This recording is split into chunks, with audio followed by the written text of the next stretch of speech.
সব টাকা আপনি জান না, আপনি জান, আপনি দেখুন না, আপনি দেখেন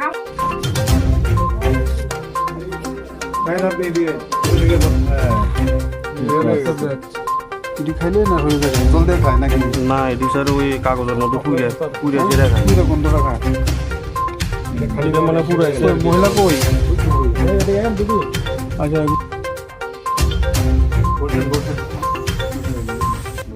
দিদি এই পরিমাণ টাকা কিসের টাকা দিদি যে ছটপটে বাজার ছটপটির দোকান? মালিকেরা কোনো দিছে না স্যার। মানে ওই যে ভাজা বুড়া করার জন্য মেলাতে বসে যে ওই দোকানটি ওই দোকানের ইনকাম হ্যাঁ, এই বিপুল পরিমাণে অর্থই আমার শ্বশুরে টাকা সব জমাইয়া তারপর মালিকের দিই, তখনও তো সময় থাকছে না, এক নিরাধার উৎসব করতেছে, তো কত পরে দুম টাকাটি এখনো দিছে না স্যার। আচ্ছা। তো তারা তো থাকে না বাড়িতে, টাকা দিয়ে এনে রেখে দিচ্ছে। না আছে এটা কি তাহলে চটপটি দোকানের ব্যবসার জন্য কোথায় দোকান